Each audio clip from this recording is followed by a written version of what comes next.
आज हम स्टार्ट कर रहे हैं चैप्टर 12 का वृत्तों से संबंधित क्षेत्रफल।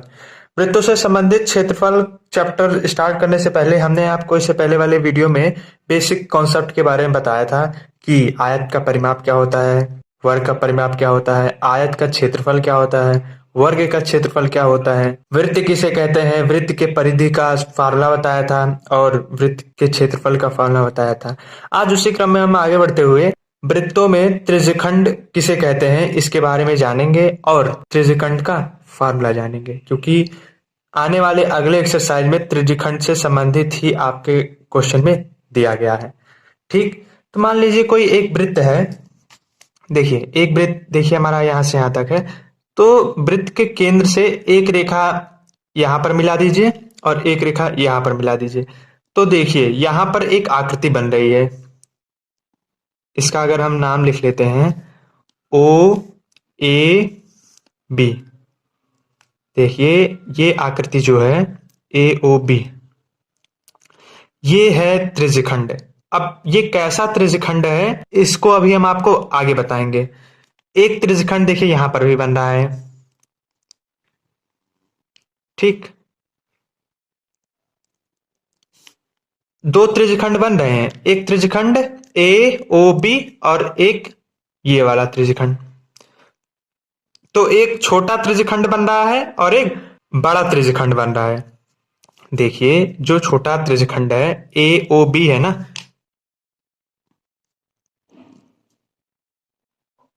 इस आकृति को देखिए हमने यहां पर बना दिया। इस आकृति को देखिए हमने यहां पर बना दिया ए ओ बी को।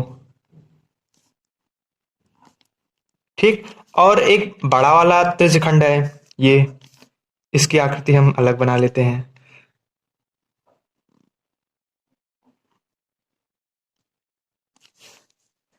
ये वाला जो त्रिज्यखंड है ये पूरा, ये बड़ा वाला त्रिज्यखंड है। इस बड़े वाले त्रिज्यखंड को कहेंगे दीर्घ त्रिज्यखंड,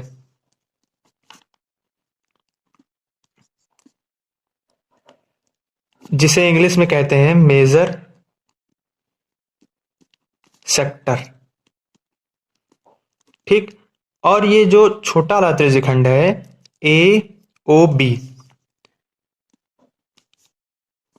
इसे लघु त्रिज्यखंड कहते हैं। लघु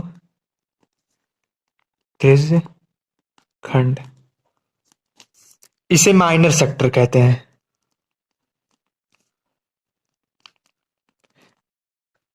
इसका एक सिंपल सा दैनिक जीवन में उदाहरण आप समझ सकते हैं। मान लीजिए ये एक पिज्जा है।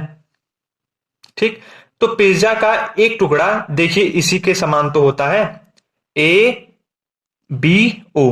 पिज्जा होता है जो खाने वाला है वो इसी आकार का होता है ए ओ बी। वो क्या होता है, अगर मैथमेटिक पॉइंट ऑफ व्यू से अगर हम देखें तो ये एक पिज्जा का जो छोटा सा टुकड़ा होता है उसे कहेंगे त्रिज्यखंड। अगर बड़ा वाला टुकड़ा होगा, यहां से यहां तक बड़ा वाला टुकड़ा होगा, उसे कहेंगे दीर्घ त्रिज्यखंड। और जो पिज्जा का छोटा वाला टुकड़ा होगा उसे कहेंगे लघु त्रिज्यखंड।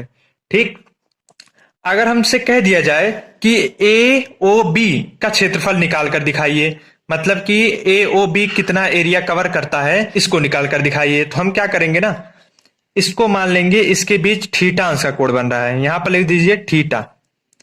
अब ए ओ बी लिख दीजिए, ए O B, A O B का क्षेत्रफल बराबर। पहली बात तो ए ओ बी है क्या, ए ओ बी एक लघु त्रिज्यखंड है, तो ब्रैकेट में आप लिख सकते हैं लघु त्रिज्यखंड का क्षेत्रफल।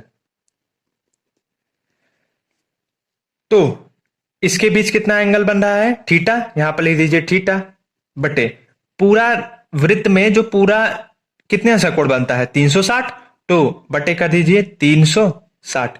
क्योंकि हम एरिया निकाल रहे हैं, लघु त्रिज्यखंड का एरिया निकाल रहे हैं ना, और लघु त्रिज्यखंड में ये देखिए वृत्त बन रहा है एक छोटा सा ना, तो वृत्त का ही तो एक पार्ट है ये, ए बी जो है वृत्त का ही एक पार्ट है ना।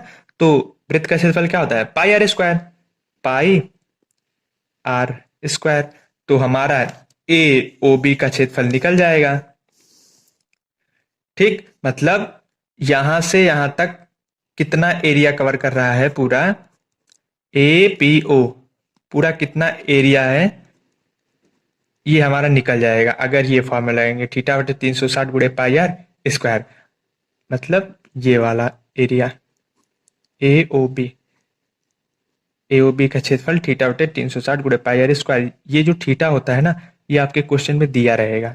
ठीक, अब हम निकालेंगे दीर्घ त्रिज्यखंड का क्षेत्रफल। ये देखिए दीर्घ त्रिज्यखंड है पूरा, मतलब यहां से यहां तक का कितना क्षेत्रफल होगा, इसको हमको निकालना है। तो लिख दीजिए यहां पर दीर्घ त्रिज्यखंड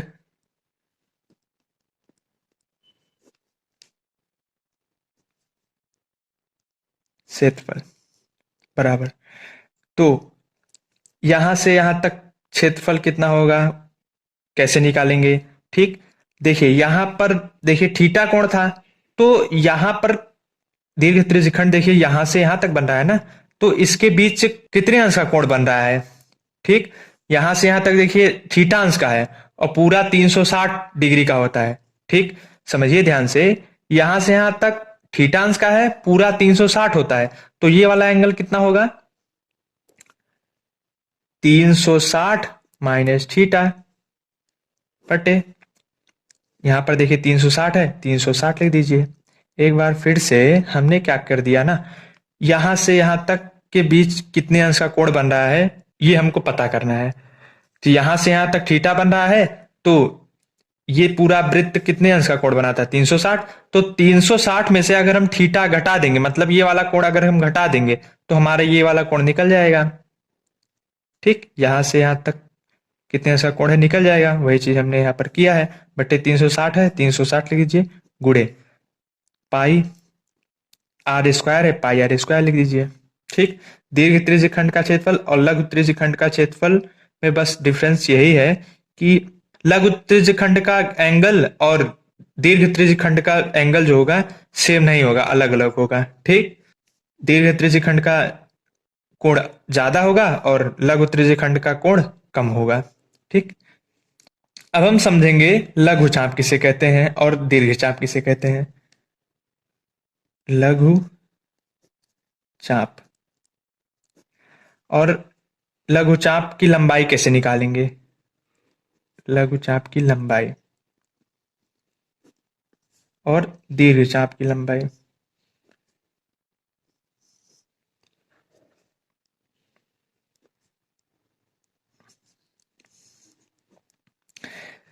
लघु चाप क्या होता है, तो देखिए यहां पर ए बी ओ में, ये जो फिगर है इसमें जो ए बी है यहां से यहां तक, ये है चाप। ठीक, ए बी है, ये है चाप। अगर हम कह दें इसकी लंबाई निकालिए, तो आप क्या करेंगे, तो देखिए दो चाप बन रहा है, एक यहां से यहां तक बन रहा है और एक पूरा यहां से यहां तक। तो एक लघु चाप है, मतलब छोटा चाप बन रहा है, और एक बड़ा चाप बन रहा है, तो इसे दीर्घ चाप कहेंगे। तो ए बी लघु चाप है, तो लघु चाप की लंबाई निकालेंगे कैसे, थीटा बटे 360 गुणे वृत्त की परिधि का सूत्र क्या होता है, 2 पाई आर, 2 पाई आर लगा दीजिए।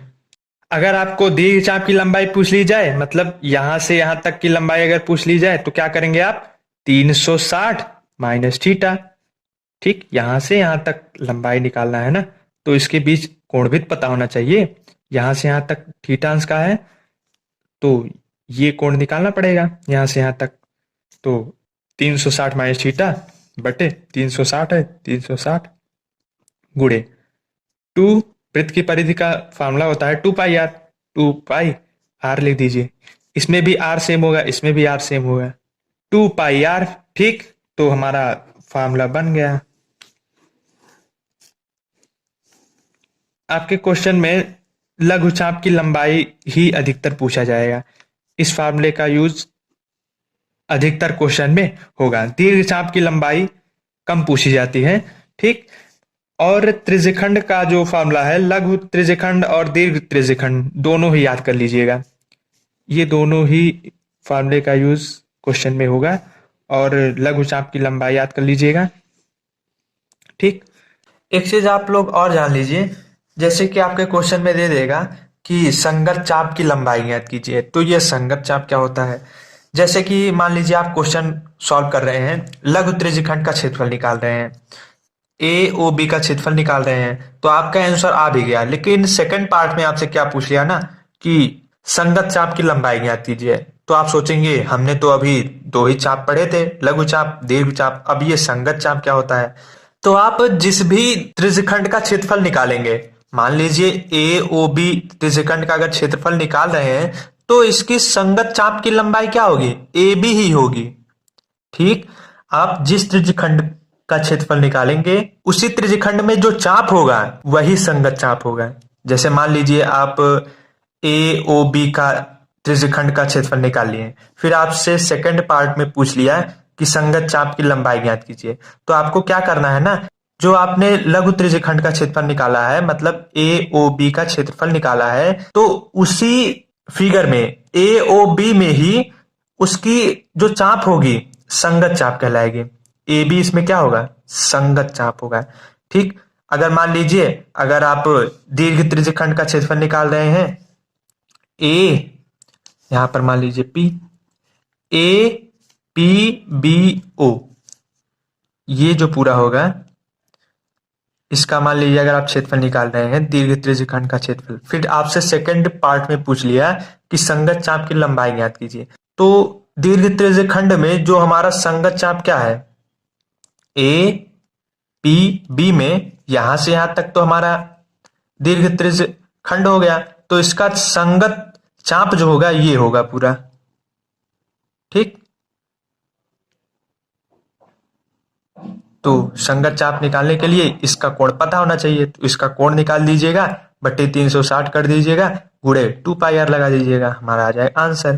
कहने का मतलब हमारा ये है कि अगर आपके क्वेश्चन में संगत चाप की लंबाई पूछ ले तो आपको कंफ्यूज बिल्कुल नहीं होना है। आपको क्या करना है, जिस भी त्रिज्यखंड में आप क्षेत्रफल निकाल रहे हैं, उस त्रिज्यखंड में जो चाप होगा वही संगत चाप होगा, चाहे वो लघु त्रिज्यखंड का हो चाहे वो दीर्घ त्रिज्यखंड का हो।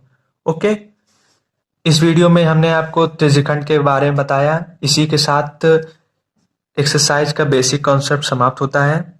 इसके अगले वाले वीडियो में हम आपको एक्सरसाइज के क्वेश्चन को सॉल्व कराएंगे। धन्यवाद।